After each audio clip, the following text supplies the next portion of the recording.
It started with the drawings, and then what can I, thinking about this moment in time, match with that. And so I made these drawings at the beginning of the pandemic last April and May.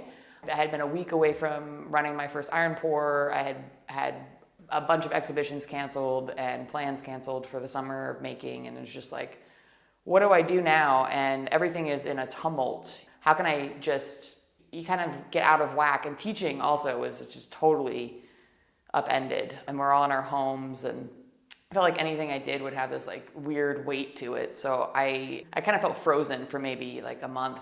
And then I just started doing these drawings as like an exercise, as a focus, as a way of working back into making.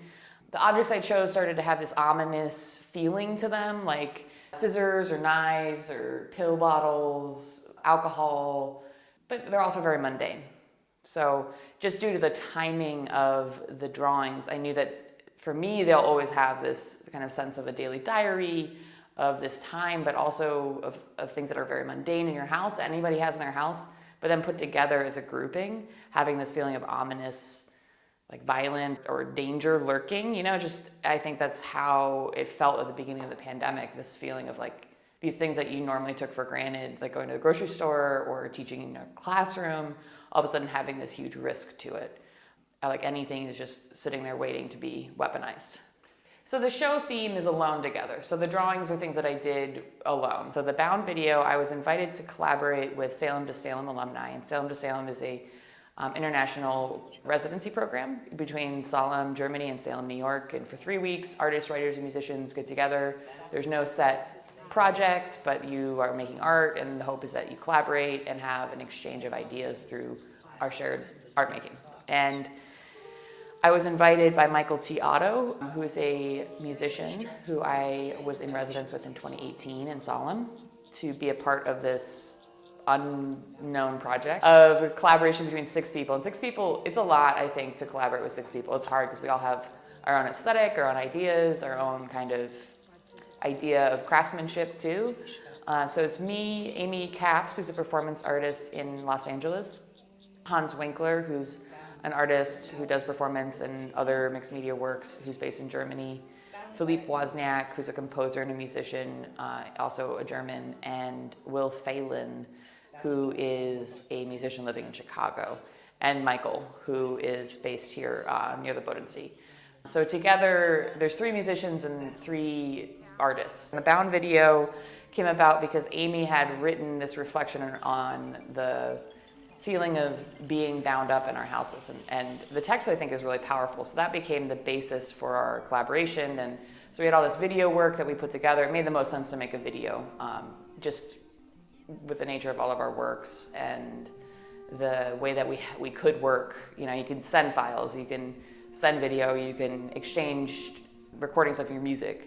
So it was a natural kind of fit, or like, yeah, I think we should make a video. For me, it was interesting to kind of think about how do we make this seem more cohesive visually. In editing, I did a lot of work with animating and using the circle as a boundary. And together as a group, we invited other people that we knew to read the reading and include that in the sound and in the video. So we have all these different people echoing this experience. So it feels like we're very alone, but we're really all going through this together. And to have that project was really helpful for me to feel also like I wasn't so alone. Thrive and do. Thrive.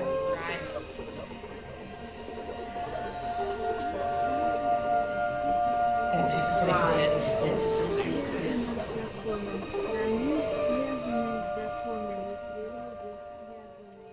The Alligator Dreams is a project with Susan Hackenbracht. Alligator Dreams began in 2019 in Salem, New York, in the other half of the Salem to Salem residency. And it was a kind of a happenstance project. It began a little bit through humor. Susan and I don't share a language. We're both kind of, I can now speak broken German and she can speak English a little bit. So trying to communicate is always just for me in a different country with humor. And we were just having a joking conversation about what alligators might dream of, And the next day, I'm swimming in the Battenkill River near Salem Artworks, which is where the residency is held. And a little piece of wood, driftwood, comes down the river, and I pull it out, and it's the form that we started using in our work. It's this kind of, it looked like an alligator head almost. And I gave it to her, and she thought it was really interesting. And then I kept the mold and made multiple waxes and made some iron castings. I sent it to her in Germany. And then she, scanned it and made some 3D prints. And we kind of started making drawings and kind of thinking about, what does alligator mean, and what is this idea, including poetry and a little bit of writing. And we were meeting over Zoom.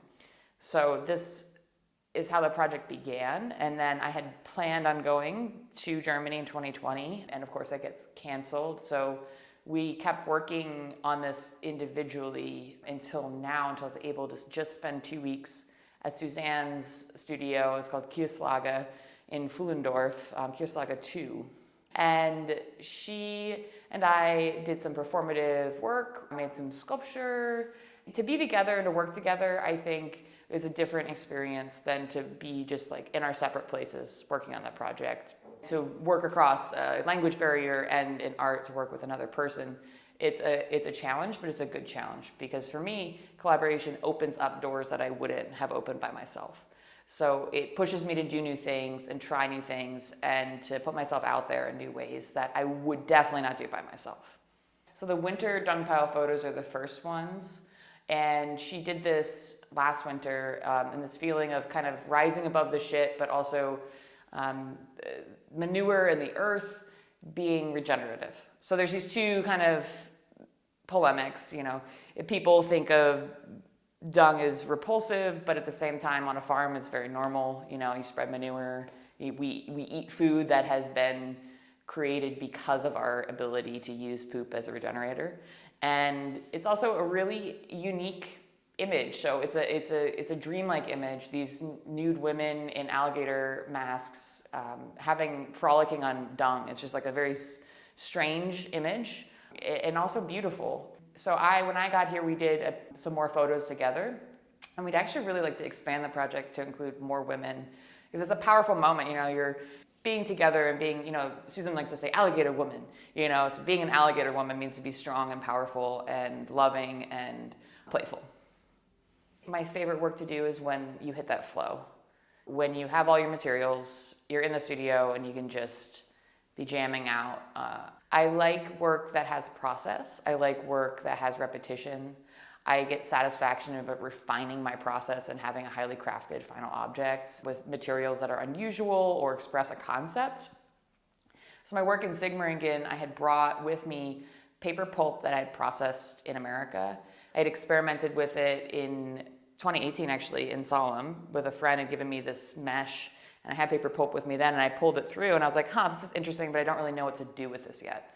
And fast forward 2 years, this year I also did a solo exhibition at the Lauren Rogers Museum of Art in Laurel, Mississippi. And for that exhibition, I pulled that process forward and then had a form to create. So for that show, I made 40 stumps out of paper and light. It was a lit installation piece. I was interested in working with this material more because I was really enjoying it. It was wire working and process and paper making, which are all really, really fun for me. I went to the tomb and got Zena, like rabbit fencing, which is what they call chicken wire here, and sculpted 40 blooms, 40 petals. And I had this idea in the main hall in Sigmaringen to have them falling through the air, like those moments in spring where things fall away, and like the beauty in life is because we're going to die. So spring wouldn't be so beautiful if it wasn't fleeting. And this moment that I arrived in Germany was really, really interesting because in America we had started to get the vaccine, things had started to open up a little bit more, and you could see people's joy in seeing one another and being with one another again. And I got to experience that again coming to Germany. And also being in the South, the spring is way earlier. And so I got to experience spring again when I came to Germany. And the German spring is beautiful, especially in Sigmaringen along the Donau. And it's beautifully landscaped with gorgeous flowers, and it was very inspiring. I went to Berlin, and there's these linden trees. They have these like crazy flowers, and then they fall and they carpet the area around them.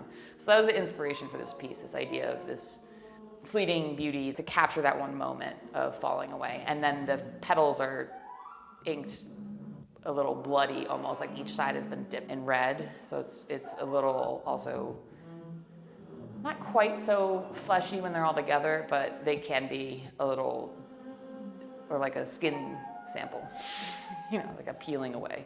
The other more recent piece that's in the exhibition is a video documentation of a performance I created in Sigmaringen with Michael Teatto and Philip Wozniak. So Philippe is a composer, and he was asking, what are you working with? I just want to know, what's the ideas? And Michael was asking similar things. They're thinking about, what sounds are connected with these things. I was working with flies, bugs, bees, flowers falling away, and with Philip, he was interested in the poetry that I was also using as inspiration about spring. And I read some of the poetry, going back to the way we worked on the Bound video. I read it and sent him a recording of it, and he took selections of the recordings, did a short arrangement with noise from bees, and then we also talked a lot about the heartbeat as a thread and being the kind of tempo, the percussion of the performance. And it's great to have people who you trust and push you forward. I think that's another great thing about collaboration. I wouldn't have done that on my own, I think. And I was like, I had this idea, let's do, I want to awaken, and then I was like, I want to pollinate people in some way. And I have this idea for kind of a flower, but kind of a cornucopia, and I made it in a similar method as the installation pieces, and found some marigold blossoms to use as the pollination, as the pollen. And then Michael and Philip came, and they had some things recorded and put together. And for me, it was this idea of this awakening, this pollination, this insemination. But it's not gendered, right? Pollination isn't gendered, which I really love that analogy. It's for everyone. It's to become fruitful. And I think it's something that I wanted to put out there right now as a positivity. And when we first started talking about this show, I had a lot of negative feelings. And it was going to be kind of more of a down kind of feeling to the show. But I wanted to be more joyful, because I think that's what art can bring right now.